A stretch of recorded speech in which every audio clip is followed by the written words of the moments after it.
আচ্ছা, আমরা ইনফরমেশন পাইছি আপনার বডিতে কিছু ফিটিং অবৈধ কিছু আছে। আছে আপনার গাড়িতে ফিটিং কিছু আছে? আমি তো বলতে পারি না। আচ্ছা, আপনি দেখান দেখেন তো গাড়িটা দেখান তো দেখেন এটা বডিটা আমাদেরকে একটু ইয়া করে দেখেন। বডিটা কি উপরে তোলা যায়? এটা উপরে উঠে যায় বডিটা? হ্যাঁ, জি একটু উপরে তুলুন, বডিটা একটু উপরে তুলুন। কিভাবে তুলতে হবে এটা? ওপরে খালি পিকআপ, বডি উল্টোতেই বেরিয়ে এলো থলের বিড়াল। 1-2 কেজি নয়, পাওয়া গেল 40 কেজি গাঁজা। গোপন সংবাদের ভিত্তিতে বুধবার সকালে ব্রাহ্মণবাড়িয়ার মাছিহাতা ইউনিয়নের বরগিলা মোড়ে অবস্থান নেয় ডিবির একটি দল। গতিরোধ করা হয় একটি পিকআপে। ড্রাইভারের আচরণ সন্দেহজনক হওয়ায় তল্লাশি চালানো হয় গাড়িতে, কিন্তু খুঁজে পাওয়া যাচ্ছিল না কিছুই।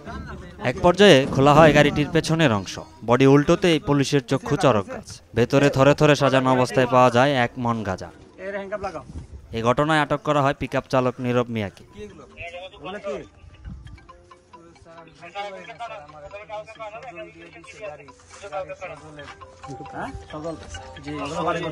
সজলের বাড়ি কাশীনগর। কাশীনগর? জি।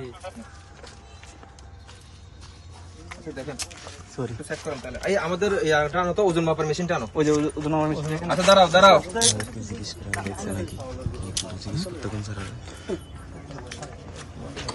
লাইট তো লাইট দাও তো।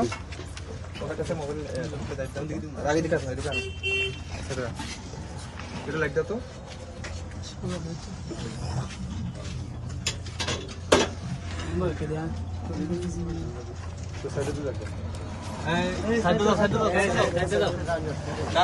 সজলের বাড়ি কোথায়? আর কি সজলের সাথে সহকারী আছে। সহকারীর নাম কি?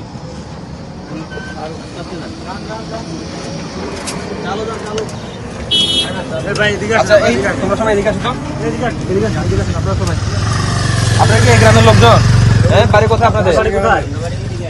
তো স্যার বাড়ি। আচ্ছা ঠিক আছে, সবাই দেখেন। জি আমরা দেখছি। হ্যাঁ, জি। আপনার নাম কি? আপনার নাম, বাবার নাম কি আপনার? হারুন রশিদ। গ্রাম? তো স্যার উত্তর জগৎসার। জি।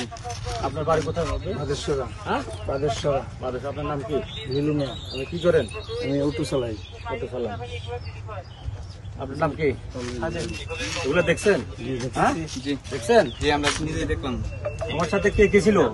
আর কে ছিল ওটার সাথে? আমার সাথে কেউ ছিল না। সজল আমার গাড়িটা দিয়ে দিছে, বলছে আমার 10-15 হাজার টাকা দিব, গাড়িটা নিয়ে যাইতাম। কোথায় নিয়ে যেতে বলছে? বলছে বৈরব পার হইলে আমার সাথে গাড়ি। সজলের সাথে কি আর কেউ ছিল? সজলের সাথে একজন ছিল, ওনার নামটা কি সঠিক আমি বলতে পারি না। একজন ছিল, কিন্তু পার হইলে এই গাড়িটা কার? গাড়িটা সজলের। সজলের গাড়ি। জি। তো মালগুলো কে দিছে? সজল। সজল, তুমি গাড়িটা চালাচ্ছ? জি, আমি জানতাম না। সজল আমার গাড়িটা দিয়েছে, বলছে তুই এই জায়গাতে নে, তোর আমি 10-15 হাজার টাকা দিব। বৈরব টোল বক্স পার হইলে সজল গাড়ি ছুটলো। বড় পর্যন্ত গেলে উঠতে